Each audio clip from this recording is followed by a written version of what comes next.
नमो अरहंताणं नमो सिद्धाणं नमो आर्याणं नमो वज्रायाणं नमो लोये सवसाऊडं शुद्धात्मान्मनेकान्तं साधुमुत्तं मंगलम वंदे संदृष्टिसिद्ध्यर्थं संदृष्ट्यर्थप्रकाशकं मंगलम भगवान वीरो मंगलम गौतम गणे मंगलम कुंदकुंदाद्यो जैन धर्मोऽस्तु मंगलम आनंदं सहावं मोक्षामणिं सारं केवल सुध केवलेवं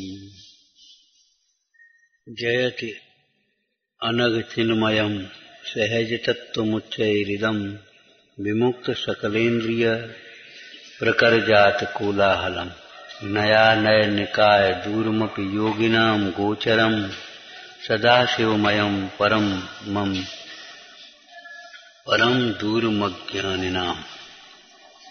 ये आत्म तत्व जयति जयवंत है। एक वाक्य तो मुमुक्षुओं को याद होगा, है कि आकार करे तो सम्यक दर्शन होता है, लेकिन चाहे किसी है कि नहीं, चाहे किसी है कि नहीं, राग है, ये कोई बात रही? ये जगत है, ये पुद्गल है, अरे है, होगा, क्या लेना देना, चाहे किसी है कि नहीं।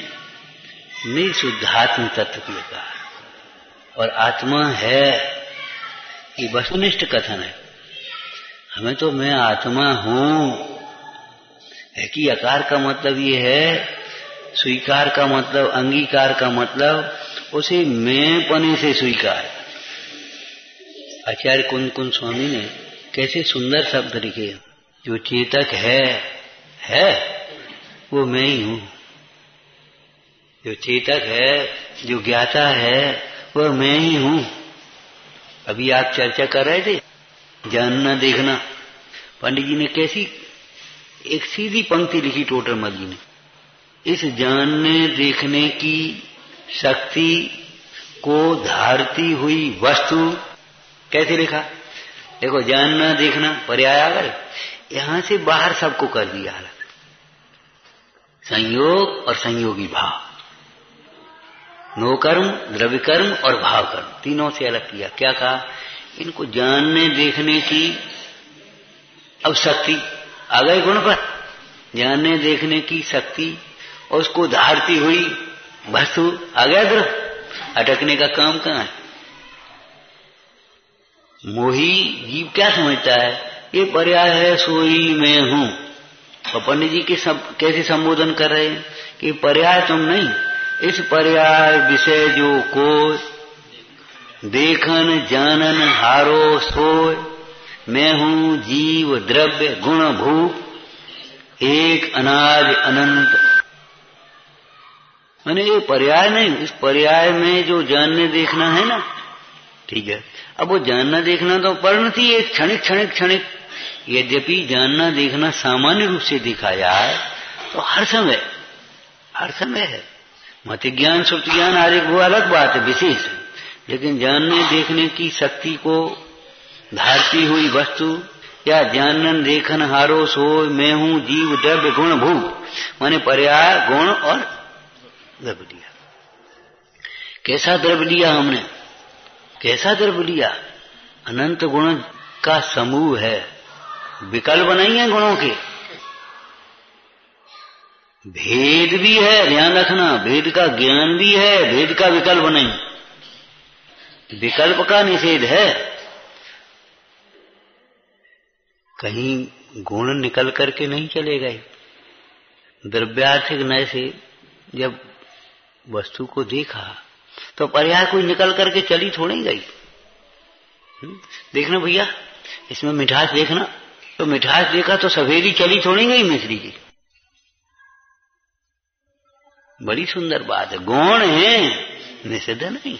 सम्यक अनेकांत में अनेक धर्मात्मक वस्तु है, अनंत धर्मात्मक वस्तु में एक धर्म को एक बार ग्रहण किया गया, छद्मस्त का उपयोग है, एक समय में एक को ग्रहण किया, तो उस समय शेष धर्म गौण है, निषिद्ध नहीं हो गए।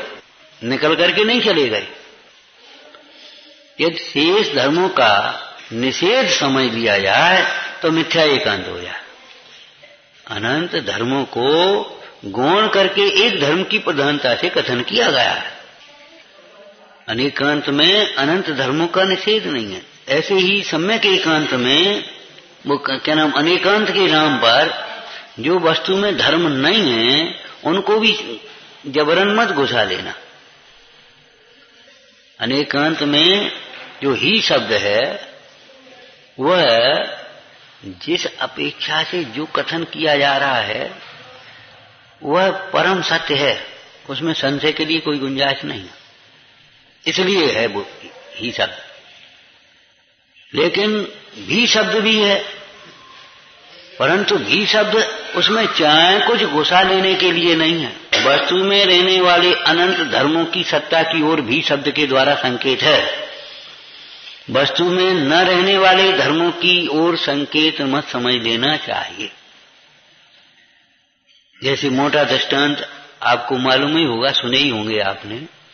एक व्यक्ति को ये पिता भी है, पुत्र भी है, चाचा भी है, मामा भी है, ये बात कह सकते हैं, कोई दिक्कत नहीं है। लेकिन हम ये कहें ये पुरुष भी है, स्त्री भी है, पशु भी है।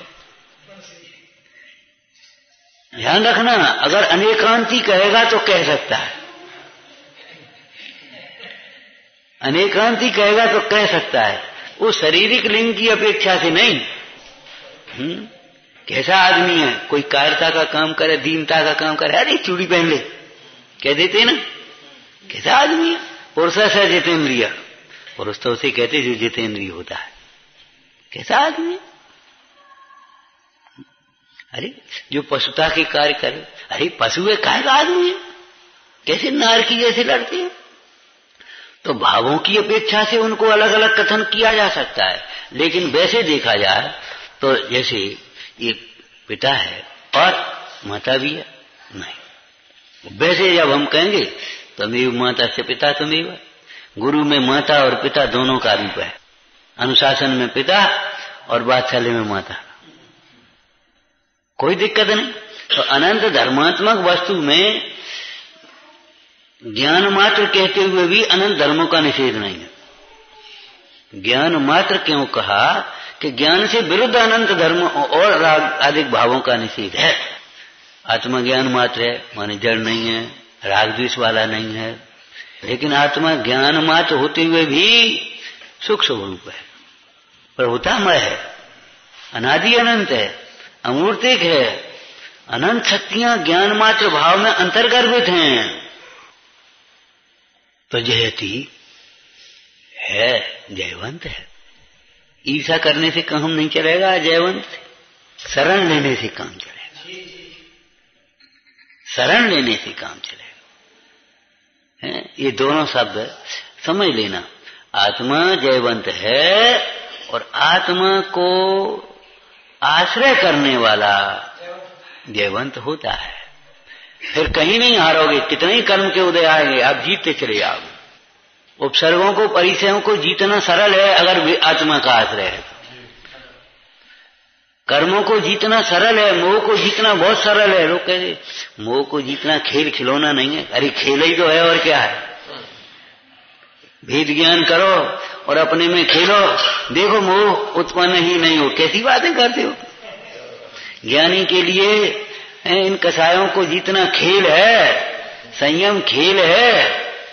अज्ञानी के लिए भले वो बंद रूप कष्ट रूप लगता है, मोह को जीतना बहुत कठिन है। किनको कठिन लगता है? जिन्होंने आत्मा नहीं जाना, आत्मा की ओर से नहीं देखते, उनको ही कठिन लगता है। मोह को जीतना कठिन, कैसे कठिन क्यों भैया? विचार करो, त्रियंश दर्शन मोह को जीत लेते हैं, अनंतानुबंधी कसाय रूप चारित्र मोह को जीत लेते हैं, अप्रत्याख्यान कसाय रूप चारित्र मोह को जीत लेते हैं। त्रियंश दशा में कठिन होता तो बेचारे उनका तो क्षयोत्सम भी कितना और साधन भी कितना है। आपको तो रोज मंदिर मिला, रोज उपदेश मिला, शास्त्र मिले, पढ़ने लायक बुद्धि मिली, समय मिला। त्रियंशों को क्या सोचो। उस जटायु पक्षी ने किसके आश्रय से जीवन भर? चलो जटायु के पास तो राम सीता लक्ष्मण थे, लेकिन महावीर स्वामी के सिंह की पर्याय में कौन था वहां? कोई साधर्मी का मेल नहीं, कोई कुछ नहीं, मंदिर नहीं, शास्त्र नहीं, उपदेश देने वाला नहीं। किसके आश्रय से जीवन भर उन्होंने उस सिंह की पर्याय में उस जीव ने सम्यक पूर्वक संयम पाला और समाधि करके स्वर्ग गया? बताओ। इसलिए ये बात परम सत्य भैया, अभावों का रोना मत रो, जो है उसका सदुपयोग करो। जो नहीं है उसको कहीं मत देखो, कहीं मत देखो। परमार्थ में भी आत्मा है, और आत्मा की आराधना के लिए जो कुछ चाहिए वो आपके पास है आज, ये समझ लेना। पंडित जी ने वैसे ही थोड़ी लिख दिया है, अब सब प्रकार से अवसर आया है। आत्मा है और आत्मा को समझने लायक ज्ञान भी है। अब ज्ञान से ही आत्मा जानना है, आप बताओ और क्या चाहिए? चलो साहब, और इतनी विशुद्धता भी है। अगर विशुद्धता नहीं हो तो यहां क्यों बैठे हो? कहीं विषय कथाएं आराम परिग्रह में लगे होते, गर्मी सर्दी देख रहे होते, मान अपमान देख रहे होते। विशुद्धता, इतनी विशुद्धता भी है, इतनी कथाएं की मनता, तब तो यहां बैठी है, तब तो जिज्ञासा है, तब तो ये लगता है बात तो सच्ची है। ये तो नहीं लगता सुनते समय पढ़ते समय यानी कहां की बातें कर रहे, कहा है आत्मा, आत्मा क्या होता है, ऐसा तो नहीं लगता, बात तो सच्ची है। तो ये विशुद्धता नहीं है तो क्या है? देशना का योग बना, देवसास गुरु मिले, अब बता और क्या रह गया? बहिरंग साधन भी है और अंतरंग साधन भी है। अब और फिर सही, हम तो एक दृष्टांत देते कई बार, विवाह के लिए क्या चाहिए? अरे लड़का लड़की हो बस विवाह हो जाएगा, विवाह वास्तविक रूप से। बाद बाकी तो फिर बाराती पंच सब वो अलग बात है। एक लड़की के पिता न हो, विवाह हो जाए, कोई परेशानी नहीं, दूसरा कर देगा पिता का काम।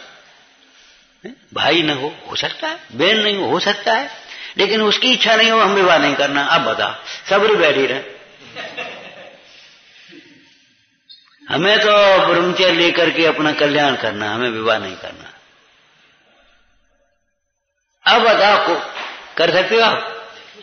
पिताजी बैठे, दादा बैठे, चाचा बैठे, मामा बैठे, फूफा बैठे, भैया बैठे, चार बहन बैठी, मौसी बैठी, सबरे बैठे, वो लोग क्या करेंगे? अब हमें नहीं करना। तो जैसे कल्याण नहीं करना हो 100 बहाने हैं, जैसे कल्याण नहीं करना हो उसको 100 बहाने हैं, और जैसे कल्याण करना हो उसके लिए क्या है बताओ? है और है को हूं में बदल दो। और वैसे ही नहीं हूं मत करो, हाँ वैसे ही नहीं, शास्त्र से सुनकर के, उपदेश से सुनकर के, बारंबार विचार करके, जब ये आत्मा जो कहा जा रहा है वो मैं ही हूं, ऐसा निर्णय करता है, तब सम्यक के सन्मुख होता है। और स्वानुभव से ऐसा अनुभव होता है, उसी समय में सम्यक्ति होता है। और उसी स्वरूप को भाते भाते जीव निर्गंत होता है, वही श्रावक होता है, वही निर्गंत होता है, वही श्रेणी चढ़ता है, वही अरहंत होता है, वही सिद्ध होता है। बड़ा सुंदर कलश लिखा है अमृतचंद स्वामी ने, ये ज्ञान मात्र निज भाव मई मकंपाम भूमिम श्रेयंत कथम अपनीति मोहा ते साधकत मुपलब्ध भवंत सिद्धा मूढ़ास्तमो मनुपलब्ध परिभ्रमंती। इस ज्ञान मात्र अकम भूमि को जाने बिना मूढ़ जी भ्रमते हैं। इस ज्ञान मात्र कम भूमि को जान करके ज्ञानी जी भ्रमते हैं, वे साधक होते हैं और वे सिद्ध होते हैं। जयति अनग तत्व, अनग चिन्मयम, अनग तत्व है, निर्दोष तत्व है, निष्पाप तत्व है। उन्हीं का जीवन निष्पाप है, उन्हीं की परिणति निष्पाप है, इनकी परिणति में आत्मा बसा हुआ है। ध्यान रखना, जो आत्मा से विमुख हैं निरंतर पाप में लीन हो रहे, मोह में लीन है। और जहां मोह है वहां फिर कथाएं तो अपने आप होंगी ही, रोक नहीं पाओगे आप। मिथ्यात्व के अभाव के बिना धर्म का प्रारंभ नहीं होता है, पापों का नाश नहीं होता है, मिथ्यात्व को नाश के बिना, अर्थात सम्यक्त्व की प्राप्ति के बिना, सम्यक्त्व की प्राप्ति के बिना, इसका अर्थ आत्मानुभूति के बिना, आत्म श्रद्धान के बिना, आत्मज्ञान के बिना, आत्म भावना के बिना ये जीव के संसार का नाश नहीं होता, दुखों का नाश नहीं होता। आत्मा से विमुख रहकर जितने भी सुखी होने के उपाय किए जाएं वे सब झूठे हैं, उनसे दुख बढ़ता है, दुख मिटता नहीं। अनगम, अगर तुझे निष्पाप जीवन जीना है, निष्कलंक जीवन जीना है, निष्कषाय जीवन जीना है, तो भैया यही उपाय है, सहज तत्व की शरण में रहो। बाहर में तेज धूप है, गर्मी सहन नहीं होती, चुपचाप भीतर बैठो, और कोई उपाय है? बाहर में आकुलता है? उस दिन चर्चा की थी भैया, अमृतचंद स्वामी ने लिखा कसायों का क्लेश एक और है, एक और। देखो भाषा भाषा में थोड़ा सा अंतर कर लेना, एक और कसायों का क्लेश है, एक और मुक्ति का साम्राज्य। वहां कथन तो ये किया, अब हम दूसरी ओर से कथन, कसायों का क्लेश एक और है, तुम्हें शांति का अनुभव करना, तुम दूसरी ओर आया, एक और है, भीतर तो नहीं है, बाहर में ही तो है, भीतर तो नहीं है ना। जी मोह अधिक भाव है, ऊपर ऊपर ही तो है, भीतर तो नहीं है। जल में शैवाल और शैवाल के भीतर जल, जल में शैवाल और शैवाल के भीतर जल। अब क्या करना है? ऊपर की काई को देख करके अगर डर जाए, ऊपर की काई को देख करके अगर डर जाए तो क्या होगा? आपने सुना होगा और विचार भी करना। अब आपको पानी पीना है और ऊपर काई छाई है, काई को अपने आप हट जाएगी, तुम डालो तो अपना लोटा, घबराओ नहीं, तुम अपना लोटा डालो, काई अपने आप हट जाएगी। एक लाइन आपको याद होगी, अंधकार के नाश के लिए कोई अलग से प्रयत्न करने की जरूरत नहीं है। जहां प्रकाश पुंज को विराजमान किया, ये लाइट रखी, जो अंधकार गया, कहां गया? बिल्कुल ज्ञान स्वरूप आत्मा हूं, ऐसा अनुभव किया कि मोह गया, मोह है ही नहीं। सच पूछो, आत्मा में मोह है नहीं और आत्म दृष्टि से मोह रहता नहीं। और जब मोह ही नहीं रहेगा तो ये बताओ दुख कहां से रहेगा? मोह से होने वाला दुख। सहज तत्वम, ये तत्व को सहज कहा है, ये स्वरूप है, ये स्वांग नहीं है जो क्षण क्षण में बदले, ये स्वरूप है। और एक लाइन आपने पढ़ी होगी, स्वरूप अन्यथा नहीं होता। क्या कहा? स्वरूप अन्यथा नहीं होता। अब आगे सुनो, स्वरूप को अन्यथा समझने से अनंत दुख होता है। स्वरूप अन्यथा नहीं होता, स्वरूप को अन्यथा समझने से, विपरीत समझने से अनंत दुख होता है। और स्वरूप तो जैसा का तैसा ही रहता है। एक भाई ऐसी सभा में बोल बैठा, बोले आप कहते हो आत्मा भगवान है, हमने मान लिया भगवान तो क्या हो गए। हमने कहा बेटा कैसी बातें करते हो, नहीं मानो तो भी भगवान हो। लेकिन ध्यान रखना, जब तुम बिना समझे अगर भगवान भगवान कहोगे तो तुम्हें कोई लाभ नहीं होगा, और जब तक समझोगे नहीं तब तक भगवान बने रहोगे और तुम पर्याय में कंगाल बने रहोगे, दुखी बने रहोगे। आत्मा सुख स्वरूप बना रहेगा और आप दुखी होते रहेंगे आत्मा को जाने बिना। और आत्म स्वरूप को जाना, उसी समय में आपको सुख का वेदन होगा। समस्या आत्मा को सुखी होने की नहीं है, सुख का वेदन करने की है। आत्मा तो त्रिकाल सुख स्वरूप है। जैसे सूर्य प्रकाशमय है, सूर्य का जहां उदय है वहीं प्रकाश है, सूर्य का जहां उदय नहीं है वहां अंधकार है। सूर्य का जहां उदय नहीं है वहां अंधकार है, सूर्य में अंधकार नहीं है। ऐसे ही दृष्टांत बोलना बेटे, दृष्टांत बोलो। अरे दुख वहां है जहां आत्मा नहीं है, आत्मज्ञान नहीं है। आत्मा में दुख नहीं है। दुख कहां है? जहां जिस परिणाम में, जिस उपयोग में आत्मा नहीं है, माने जो उपयोग अपने को आत्मा रूप नहीं जान रहा, वहीं दुख है। न दुख बाहर है न भीतर है। लहरें कहाँ है? न बाहर है न भीतर है। दुख कहाँ है? बहुत से लोग कहते दुख तो पुद्गल में है। अरे भाई, पुद्गल में नहीं है।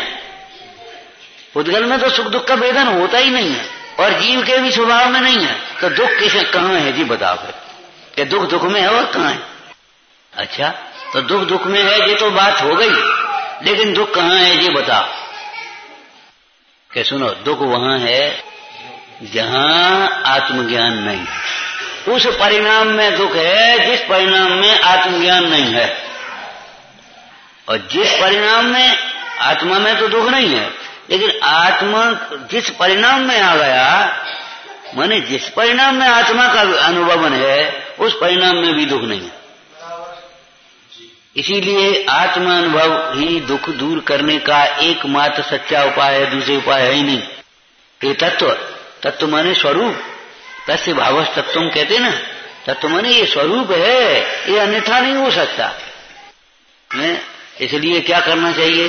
बोलो भैया, आपने सुनी पड़ी होगी, स्वरूप को अन्यथा करने की कोशिश मत करो, पर को अपना बनाने की कोशिश मत करो, अनित्य को नित्य बनाने की कोशिश मत करो, राग आदि की पूर्ति करने की कोशिश मत करो। इनमें जीवन चले गए और ये भी जीवन चला जाएगा। समय, शक्ति, उपयोग, पुण्य सब बर्बाद हो जाएगा इसमें। इसको पर को पर, अनित्य को अनित्य, राग आदि को आकुलतामय जानकर इनसे भेद ज्ञान करो, और कोई उपाय नहीं है। आत्मज्ञान के बिना त्याग बेकार तपस्या कोरी है। सदगुरु बार बार समझावे, राग बंध की डोरी है। और जिस राग बंध की डोरी है, वो राग तेरे स्वरूप में नहीं है। मूल बात तो बहुत बढ़िया कितनी है। इसलिए जिसमें रागादिक मिटाने के लिए जिसमें राग नहीं है, वही शरणभूत हो सकता है। जिसमें राग है वो शरणभूत कैसे होगा? इसलिए रागादिक रहित ज्ञान स्वभावी आत्मा अथवा विज्ञान घन आत्मा, वही शरण हो गया निश्चय। और व्यवहार में भी वीतरागी देव सास गुरु शरण हुए। रागी शरण न व्यवहार में न परमार्थ में। सहज तत्व है। सहज तत्व का मतलब क्या है? सहज शब्द बहुत सरल, सहज है वो तो।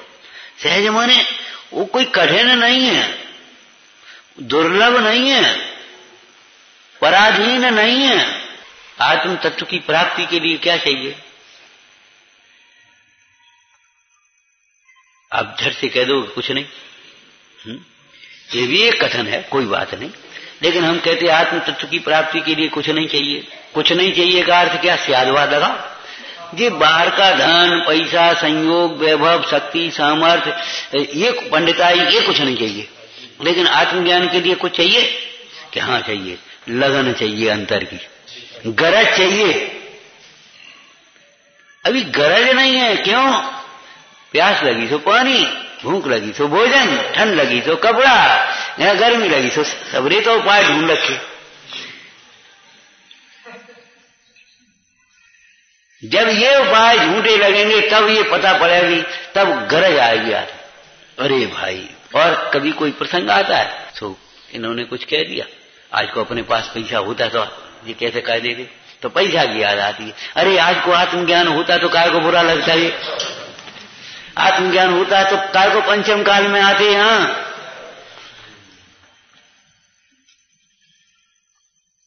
और होता न होता वो बात की बात छोड़ो, अभी भी आत्मज्ञान हो तो क्या दुख है बोलो। समाधि मरण में लान लिखी है बिल्कुल स्पष्ट, दे जीव को भिन्न गिने तो मरण समय दुख काई। दे जीव को एक गिने तो फिर हो सुख काई। दे जीव को एक गिने तो कहां सुख होगा? मंदिर में, तीर्थ में कहां होगा बोलो भाई? घर में के परदेश में? कि देह जीव को एक गिने तो न परदेश में सुख है, न घर में सुख है, न मंदिर में सुख है, न तीर्थ में सुख है, न रात में सुख है, न दिन में सुख है, न गर्मी में सुख है, न बरसात में सुख है। और देह जीव को भिन्न गिना तो मरण का भी प्रसंग हो, देह छूटने का भी प्रसंग हो तो भी दुख नहीं। दुख पुद्गल में नहीं होता, ध्यान रखना। आत्मा का स्वभाव है नहीं, फिर किसको होता है? अपने स्वभाव को भूलकर जो अपने को पुद्गल मानता है उसे दुख होता है। ये तो क्षणिक परिणति है कि हाँ दुख भी क्षणिक है। दुख नाम का कोई द्रव्य है, कोई गुण है, पर्याय है? हाँ पर्याय है। कौन सी पर्याय है? विभाव पर्याय। कैसी पर्याय है वो? जीव की विभाव पर्याय है। तो जीव की जो विवाह पर्याय है तो इसका मतलब क्या है? विवाह पर्याय पर संबंध सहित होती है। तो जब ये जीव अपने से विमुख होकर पर से संबंध करता है, पर से जोड़ता है, ये मेरा, ये अच्छा, ये बुरा, बस वही दुख होता है। दुखी नहीं होना है तो पर की ओर मत देखो, और पर की ओर देखो, देखना तो स्वभाव है, देखे बिना तो नहीं रह सकता। अपनी ओर देखो, अपनी ओर देखे तो चाहे तो भी दुखी नहीं हो सकता। चाहे माने कोई चाहे कि ये दुखी हो जाए तो भी दुखी नहीं कर। अपनी ओर देखने वाले, अपने स्वरूप को बहाने वाले, अपने स्वरूप में रमने वाले योगीश्वरों को घोर उपसर्ग करके भी कोई दुखी नहीं कर पाया। और अपने स्वरूप को न जानने वाले तुम्हें सब अनुकूलताएं दे दें तो भी तुम्हें सुखी नहीं कर पाएंगे। लड़की का विवाह करता है आदमी, सभी कोशिश करता है, ये कई लड़की है और भैया अपने को कहा है, सब इंतजाम, भाई पानी ठीक है, वो फलाना क्या है, फलाना ये, माने नचता है और तो भी राजी कर पाता। अरे भाई विचार करो, आत्मा को से विमुख होकर के कोई सुखी करना चाहे, सबरी अनुकूलताएं तो किसी को मिलेंगी नहीं। इसलिए सबरी अनुकूलताओं के पीछे मत पड़ो। ये अनुकूलताओं की चाह आकुलता का कारण होती है। अनुकूलताओं की चाह आकुलता का कारण होती है। सुख का कारण तो स्वभाव की अनुकूलता है। उस स्वभाव के अनुकूल होकर सुखी होने के लिए फिर कुछ नहीं चाहिए। तो ध्यान रखना, क्या चाहिए कि कुछ नहीं, कुछ नहीं कैसी बातें करते हो, बाहर का कुछ नहीं चाहिए, लेकिन अंतर की लगन चाहिए। शर्त नहीं, समर्पण चाहिए। कुटिलता नहीं, सरलता चाहिए। कुटिलता माने नहीं समझ में आ रहा तो भी हाँ हाँ हाँ, जैसे समझ में आ रहा हो। नहीं आता तो भी नहीं पूछते। वाचना, प्रश्न, अनुप्रेक्षा स्वाध्याय के अंग है। नहीं समझ में आया तो पूछना चाहिए, और समझ में जो उत्तर दें उसका बारंबार विचार करना चाहिए, और फिर विचार करके कब तक निर्णय करना चाहिए, कब तक जैसा कहा है वैसा अपने को भाषित हो जाए। सरलता चाहिए, विशुद्धता चाहिए, बाद बाकी क्या चाहिए? बाहर की वस्तु में नहीं चाहिए, लेकिन अंतर की वस्तु तो चाहिए। तो ये सहज तत्व उत्कृष्ट तत्व है। और बहुत सुंदर एक शब्द है, सदाशिवमय। सदाशिवमय सदा कल्याण स्वरूप है। ऐसे कल्याण स्वरूप आत्मा के रहते हुए दुखी हैं तो ये हमारा ही तो अज्ञान है, हमारी ही तो भूल है। बाद बाकी किसका दोष है? सोचो, आपके टिफिन में भोजन रख दिया आप माने, और आप दिन भर भूखे रहे तो दोष किसका? विचार करो। जिनवाणी मां तुम्हें तुम्हारे भीतर बहते हुए शुद्धात्म तत्व को दर्शाती है, कैसा? जो सदा शिव स्वरूप है। कैसा है? जिसमें इंद्रियों के समूह का कोलाहल नहीं है। कोलाहल, शोरगुल बिल्कुल नहीं है, शांतता है। इंद्रियों के समूह का जिसमें कोलाहल नहीं, क्या मतलब? इंद्रियों से जो विषयों को ग्रहण करता है, लक्ष्य करता है, विषयों की चाह करता है, वहीं तो ये कोलाहल उत्पन्न होता है। द्वंद्व, अंतर्द्वंद, कलह, अशांतता, ये जितनी काय की है। आज देखो बाहर में कोलाहल काय का? विषयों का ही तो कोलाहल। ध्वनि प्रदूषण, जितने भी दूषण हैं, प्रदूषण हैं, केवल पंच इंद्री के विषयों के हैं, और कुछ हो तो बता दो आप। इसलिए अपने सामायिक पाठ में तो ऐसी सुंदर लाइन ली, भाई काठ का आसन, घास का आसन, चटाई है, और शिला का आसन। जी आसन तो बाहर के हैं, आसन किसके लिए है? कौन सा आसन है? जिससे कसाया इंद्रियां जिसमें कसाय और इंद्रियां खटपट मचाती हैं नहीं। आसन सुधियन के लिए है आत्मा निर्मल वही। जहां इंद्रियों की खटपट नहीं है वहीं शांतता है, वहीं आत्मा। आत्मा अतीन्द्रिय तत्व है। और अतीन्द्रिय का मतलब, अतीन्द्रिय तो एक विशेषण हुआ, इंद्रिय रहित ये विशेषण हो गया। अतीन्द्रिय के साथ में जो विशेषण का विशेष बनाना भैया, आत्मा अतीन्द्रिय तत्व है। अब इस अतीन्द्रिय के साथ विशेषण बनाना है। बोलो भैया, तुम तो पढ़े हो। अतीन्द्रिय ज्ञानमय है, अतीन्द्रिय आनंदमय है। कैसा? अतीन्द्रिय ज्ञानमय है और अतीन्द्रिय आनंदमय है। इंद्रियों के विषय जो एक एक इंद्रियों से जानते, उन इंद्रियों के विषयों का तो ज्ञान पाने की सामर्थ्य है उसमें, लेकिन इंद्रियों की जरूरत नहीं है।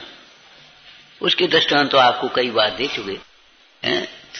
देखो, स्वस्थ आंख के लिए चश्मा नहीं चाहिए, और आप चश्मा से भी इतना स्पष्ट नहीं देख पाते। जिसकी आंखें कमजोर हैं, तकलीफ है, वो चश्मा से भी उतना स्पष्ट नहीं देख पाता। स्वस्थ आंख वाला बिना चश्मा के उतने ज्यादा स्पष्ट देखता है कि नहीं? देखता है ना।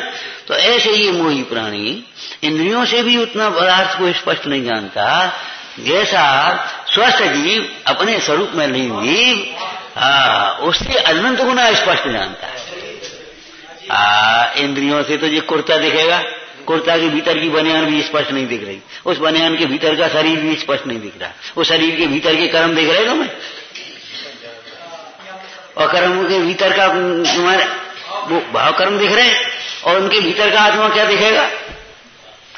लेकिन अतीन्द्रिय ज्ञान से तो क्या कहें, कहा कुर्ता का बनियान का शरीर। अतीन्द्रिय ज्ञान में मगन भगवंतों ने आपको इस देह में रहते हुए भी देह से न्यारे, कर्म के साथ बंधे हुए होने पर भी कर्म से न्यारे, राग आदि से संयुक्त होने पर भी राग आदि से न्यारे, क्षणिक परिणमन होने पर भी त्रैकालिक ध्रुव भगवान आत्मा देखा है। देख करके कहा है सब भगवान आत्मा है, बिना देखे वैसे ही नहीं कहते जीव होंगे भगवान, होंगे नहीं हैं।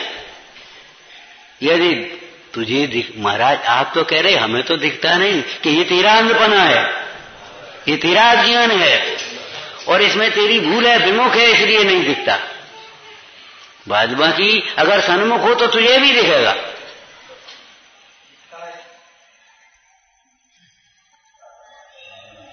सन्मुख हो तो तुझे भी दिखेगा, ऐसा नहीं कि नहीं दिखेगा।